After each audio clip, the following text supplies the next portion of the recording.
All right, Patriots, welcome into our first lesson for geometry. I am Mr. Love, aka the Math Patriot, bringing you this new playlist. I'm hoping this thing works out well. We're going to be live streaming directly from my class period. Today we are in first period, and so I'm hoping that this whole thing works. All right, let's go ahead and get started. Basics of geometry. Now, I know that a lot of y'all covered geometry stuff in first period. I'm sorry, not in first period, in middle school. So I used to believe whenever my students told me that they'd never seen this stuff before, I used to believe them. But then my kids went through Tippett, and I saw the geometry homework they were bringing home, and they'd seen a lot of this stuff already in middle school. So I know you guys have covered all this stuff. There shouldn't be anything really new today. The big thing I want you to focus on is notation, all right? There is very specific notation on how we write things, how we name things in geometry. And I expect you guys to be able to, number one, understand them whenever I write the notation, and number two, be able to reproduce it when you're writing things on your own, okay? So you guys have talked about points, lines, and planes before, all right?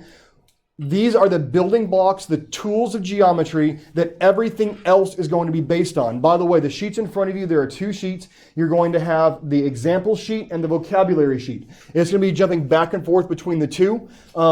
I trust that you guys can figure out which one we're on. We're going to be starting on the vocabulary sheet, okay? So let's start off with the most basic thing you can have in all of geometry, and that is the point.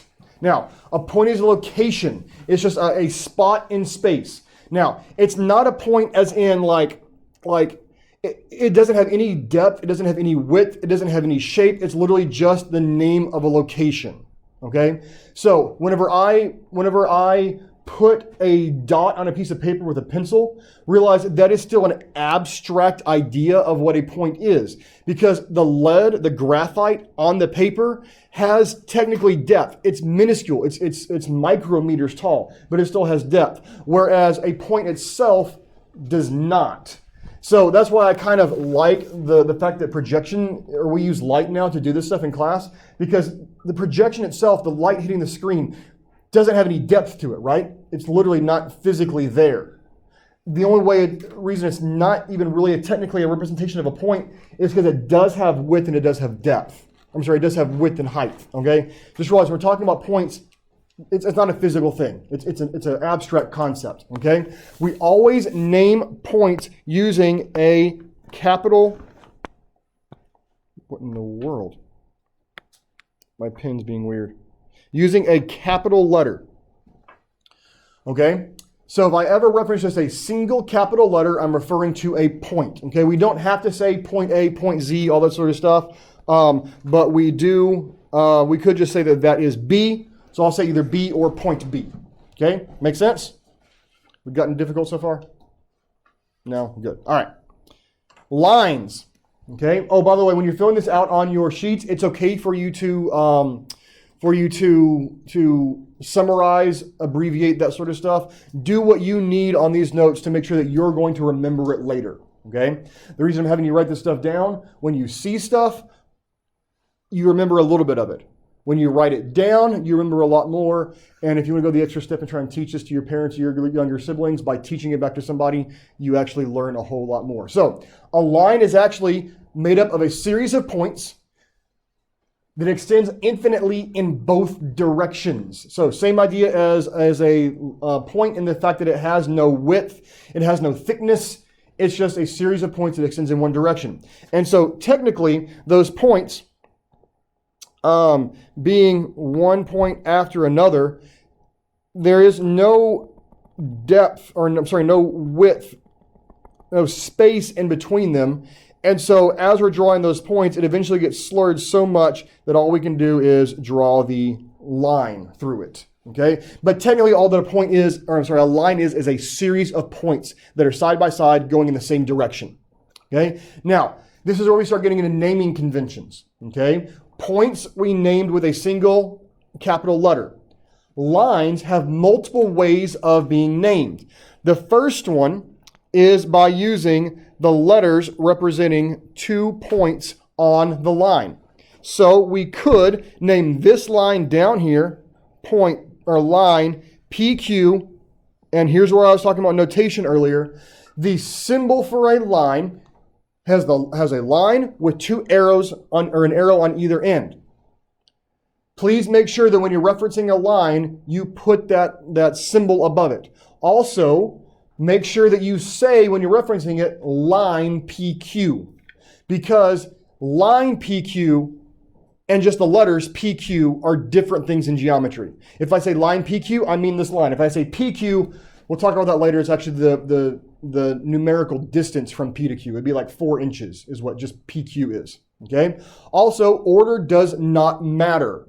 So I could also name this thing line QP.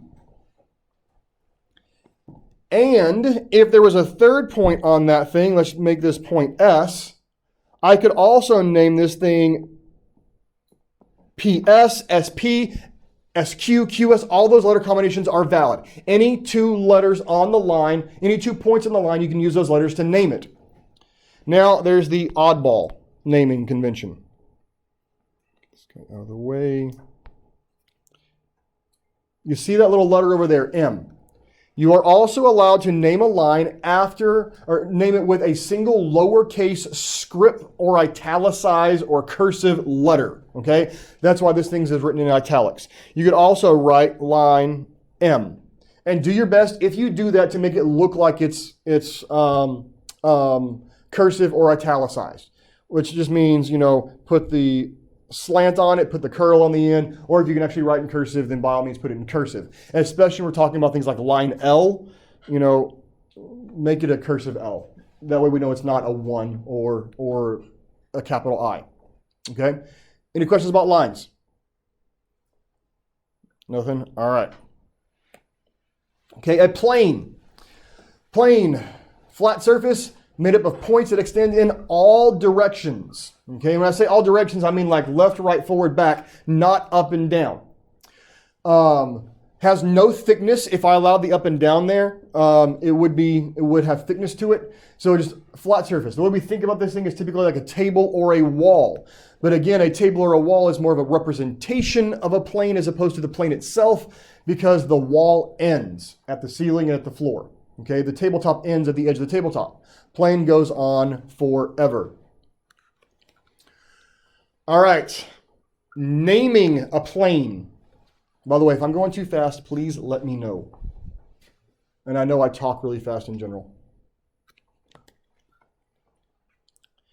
Naming a plane. You use the word plane followed by 3 points on the plane, provided that those points are not all on the same line.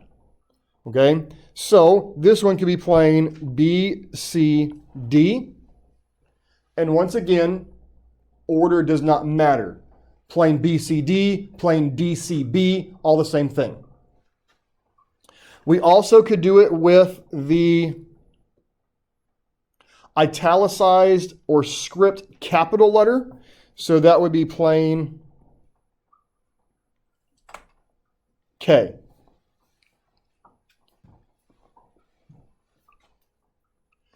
Now, I want to go ahead and touch on again that whole line thing. Let's say there's another point right here, and let's call that point Z. See how I can draw a line through those 3 points? It would be okay for me to call this plane BZC. That is fine. However, if I was to name it plane DZC, where all 3 of those are on the same line, that will not work. Can anybody come up with a reason why that would not work? Donna? Because wait, what? Like, why would DZC, why would that not identify a specific plane? Because DZC is considered a line, not a triangle or something. Oh yeah, that's actually a good point. It's considered a line. So here's what it is. Let's talk about a prism here. Okay. And let's use 3 points. 1, 2, 3. So, if I named the plane after those 3 green points that I drew, well, does this yellow plane, the front of the box, does it pass through those 3 points? Is that yellow plane touching all 3 of those points? Do they lie on that plane? Yeah. However, what about this blue plane? Are all 3 green points also on the blue plane? So the problem with having 3 points in a line is that a whole bunch of planes could pass through those 3 points. And so I'm not labeling a specific plane when I put them all in a line. Whereas if I threw out another point over here and I named it after, let me get rid of, oh man, I should not have done that. Let me change my eraser over to a medium eraser. Okay, what if I now named it after those 3 green points? Does the blue plane pass through all 3 green points? No. So the only plane that passes through all 3 green points is now the front yellow face. That's why that's there. That's why we can't use the 3 points in a line. Okay? Any questions on that? That's probably the most confusing naming convention we have all day long. We good? Oh, one other thing you will see sometimes, I don't do this very often. You could also use the parallelogram symbol to identify a plane. It's not as commonly used, but it will come up on some papers and things. What you'll find is that in geometry, the symbols for the notation always looks exactly like what we're referencing. Okay, so a line symbol looks like a line, a circle symbol looks like a circle, and so on. Okay, any questions so far? All right, now we're jumping over to the example sheet. Okay, example 1. Use a figure to name a line containing point K. And there are 7 correct answers to this, which is very, very different than what you had in all your other, or not all, but many of your other math courses before, because there was one answer. X equals 6, right? The slope equals 2/3. There's a whole bunch of different ways of writing the answers on this thing, and they're all correct.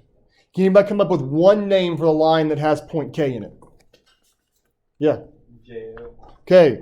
Now, remember, we're not saying JL, we're saying line JL. All right, line JL. Yes, sir. Line JK. Line JK also works.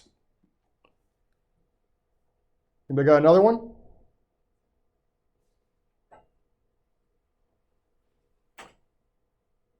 Going once, going twice. Donovan? Line A. Line A, yes, just the single script A works.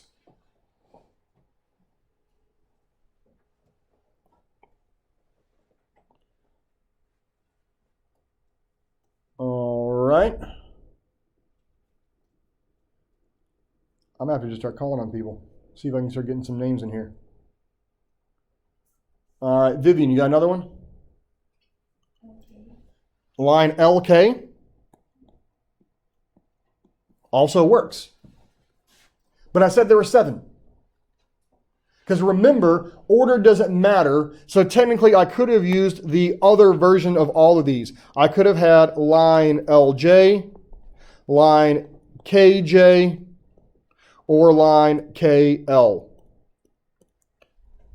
It's a lot of possible correct answers.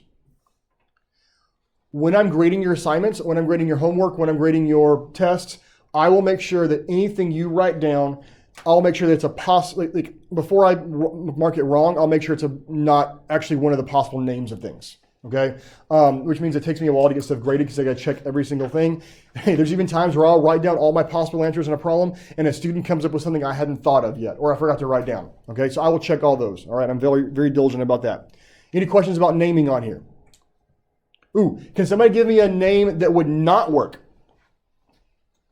Luke? ML. Yeah, anything involving M does not work. Anything involving B does not work, okay? Because they're not on the same line as point K. Well, take it back. There is technically a line that goes through M and K, but that's not what we're referencing right now, okay? So M does not work there.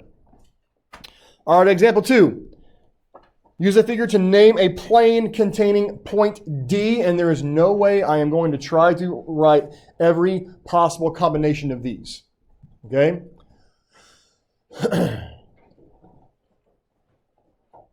Let's see, Dante, can you think of one?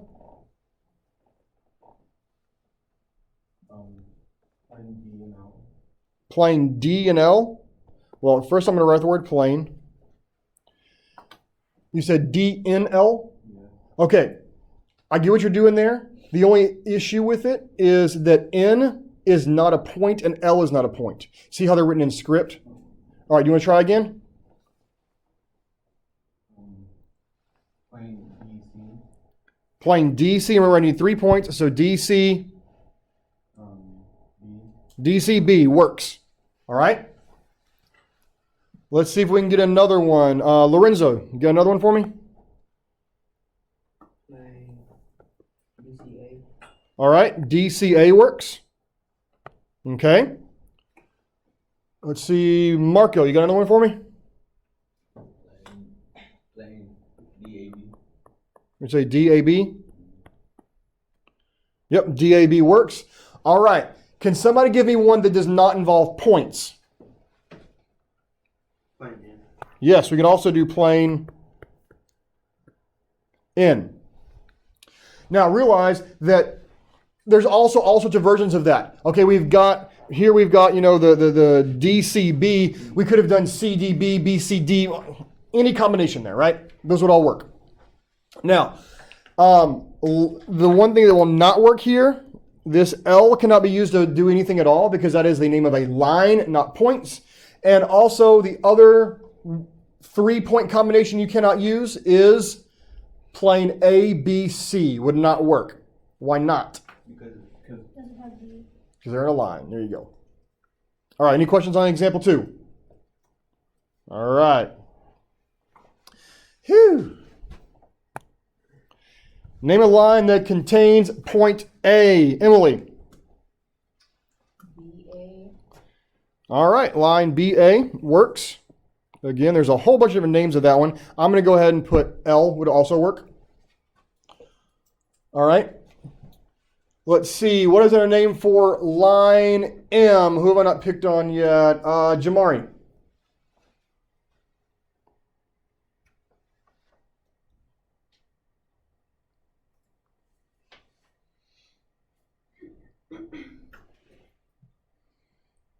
Got any idea? I'm going to ask a friend.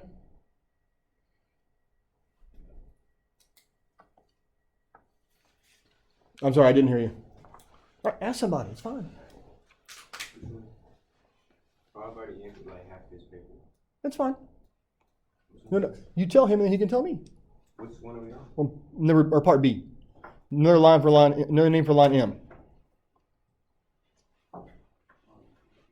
What'd you say?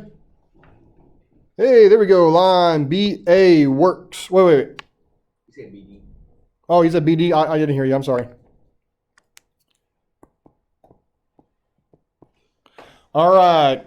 Name a point on line AC. Abby, what you got? E. Point. Oh, you're right. I didn't say it right. It's not on line AC. Yes, it's point E. Also could have used what? Point D would have also worked. All right, D. Name a point not on line L or on line M. Alexandra. I don't like these not questions. Made me think too hard.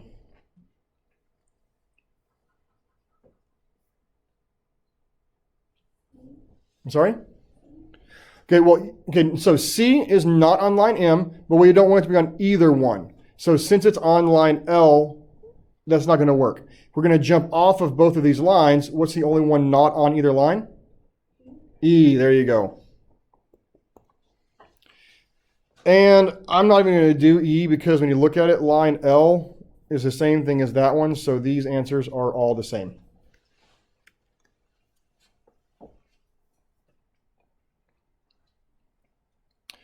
All right, undefined terms.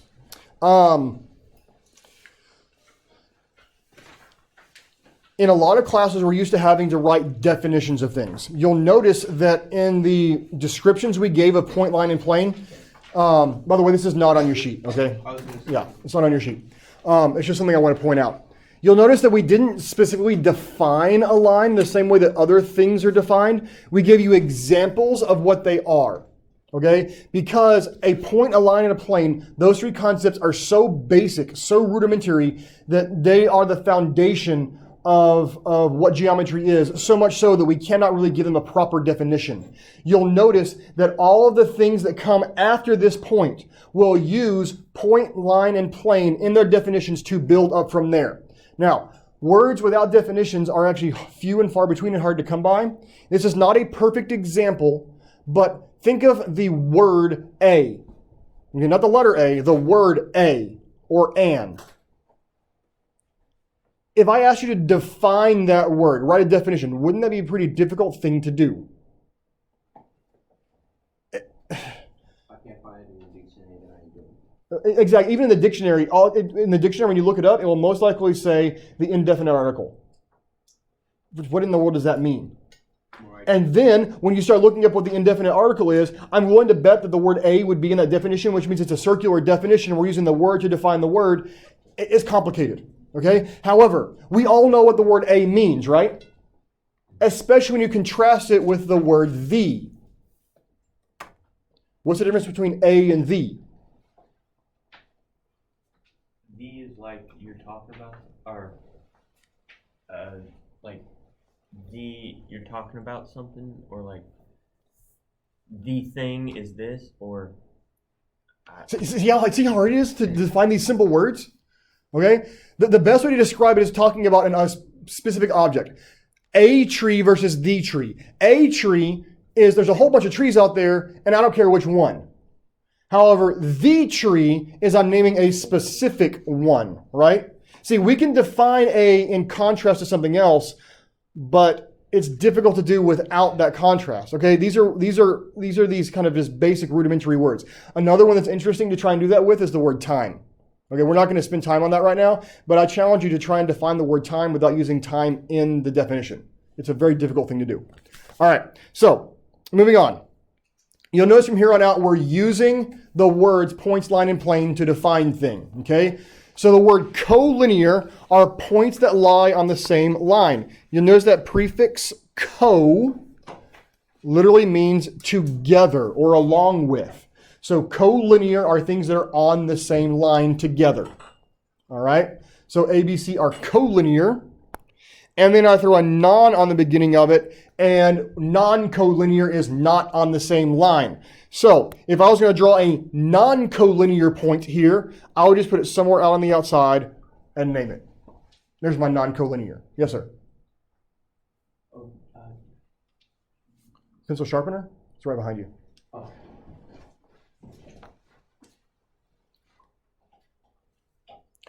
By the way, that pencil sharpener is going to be changing out in the next few days. I've got a much better one than that one over there. I just got to get the mounting hardware for it. Okay, any questions on collinear? All right. Coplanar, same idea, except with planes. Things that are coplanar are on the same plane. Things that are non-coplanar are not on the same plane. Now, drawing these can be a little bit trickier. So when we draw it, we have our little parallelogram shape that we've drawn to define the edge of the plane. We just put another one out here for non-collinear. I'm sorry, for non-coplanar. I said that wrong. Okay, lines can also be coplanar. Lines that fall on the same plane. I mean, if you look at our walls here, we've got our cinder block walls. You can see the seams between all of the bricks. Well, all of those lines that are defined by that seam are all on the wall, therefore they are all coplanar. Now, the thing about non-coplanar, which I'm still doing in red here, is that I could have a line that goes perpendicular, or not even perpendicular, but off the plane, and whenever I do that, I would draw it as like passing through, and behind it we got the dashed lines, or the dotted lines. Okay.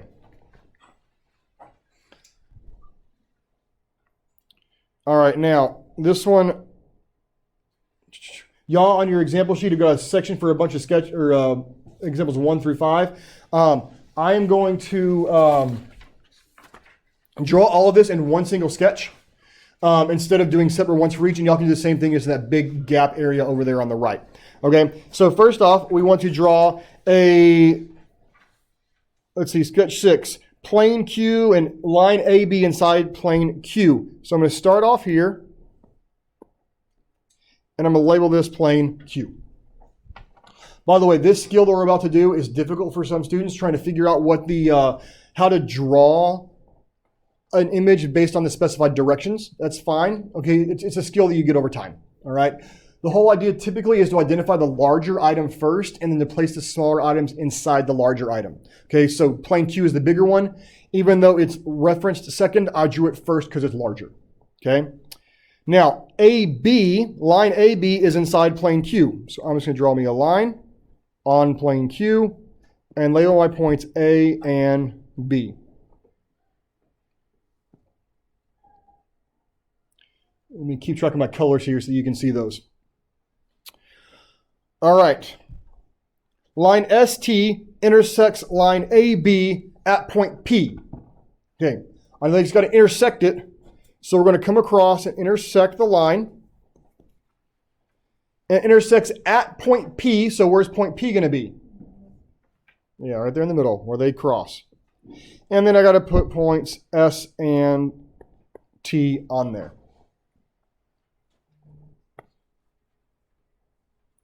Okay, switching over to green for 8. Point X is collinear with A and P. Where am I going to put it? Collinear means on the same line. So I'm just going to put it over here. Boom, there's point X.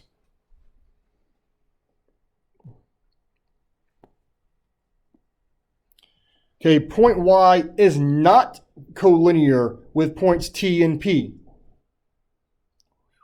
Well, T and P are on this blue line, so not collinear means I can put it anywhere else on there. I'm just going to put it over here, so it's floating out in the middle of nowhere. And then line L contains points X and Y. Draw your line and label that point L.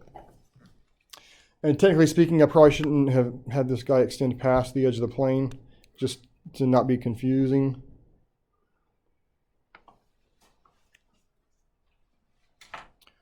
Okay. Any questions on that? Now notice that whenever I look at the one that was pre-filled on this example sheet, does this drawing exactly match that drawing? No, but are they both right? Okay, like I said, geometry is very common where there are many, many different versions of a correct answer. All right.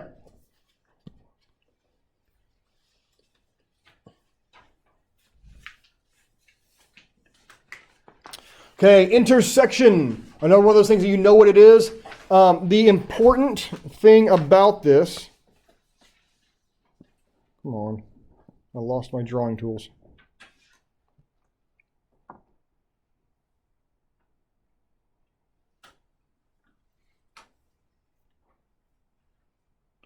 Okay, the important thing about this definition is that when two or more geometric points is the set of points that they have in common.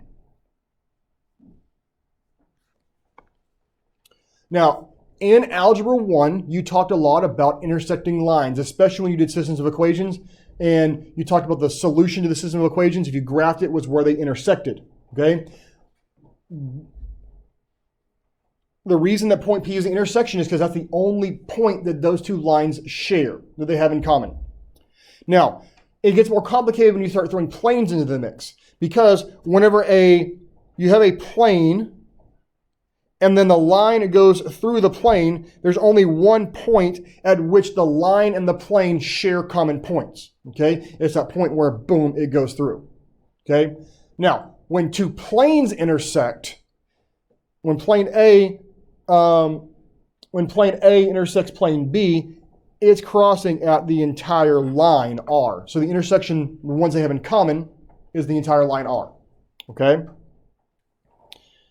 I'm not going to talk too much about this. Also not on your sheet. Defined terms, I already kind of mentioned it earlier. It's ones that we're using the undefined terms to define it. Okay, space is the boundless three-dimensional set of all points that can contain lines and planes. Now, when you start talking about space, we immediately think of outer space, which is a great way of visualizing it. However, I've been hearing debates lately about whether or not outer space, our universe, has a boundary or not, whether it extends infinitely or if it has a boundary. And so if you accept the argument that our universe has an ending point, then outer space is not the same thing as a geometric space, okay? Again, it's sort of like a plane or a point. It goes on forever, even though we can't really conceptually visualize that, okay? All points can contain lines and planes.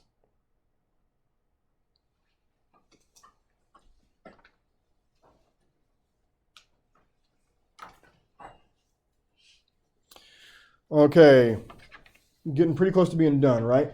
Example 4, 5, and we've also got 6. All right, so name the intersection of the planes O and N. All right. O and N. O is this plane. N is this plane. The place where they intersect is line AB. And does line AB intersect point D? So, does AB intersect D? The important point thing is, do they have any points in common? No. And for this, explain.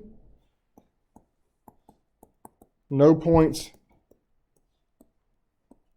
in common. Sorry, I'm trying to go fast because we only have 5 minutes left in class. And my handwriting gets horrible whenever I start going fast. Okay. 5. Yeah, no points in common. Okay, name the intersection of plane N and line AE. Well, where does AE intersect the plane? Remember, you've got these dashed line back here, meaning it's going through and behind? CB. Yeah. Well, AE and N, the only point that plane N, the whole plane, and AE have in common is right here where it passes through is point B. Because it hits the plane and then goes through. Okay, name the intersection of lines BC and DC. Well, okay, look at this. If they share a point on there, that's going to be the intersection. It's point C. And does DC intersect AE? DC goes here. AE goes here. And we see this little point, this thing, but are those two actually touching? No, because it passes back behind, right? So no. And I'm also going to say no points in common. All right, one more example. By the way, y'all have done excellent today. Thank you.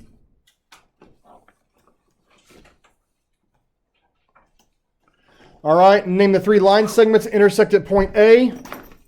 Right here, what are my line segments there? I'll give you a hint. They all have A in them. AB, AG, and then the vertical one, AD. We need our line symbols. And I know I broke my rule earlier about always saying line AB, line AG, and line AD, but sorry, I'm trying to get this in there. All right, name the line intersections of planes GAB and FEH. GAB is this top one. FEG is the front one. What's the intersection of those two? GH. Yeah, line GH. And then, does plane GFE, which is my blue plane, intersect with HBC, which is my orange plane? Do they intersect? Yes, because they have line, oops, not A, D-E, no wait, H-E-N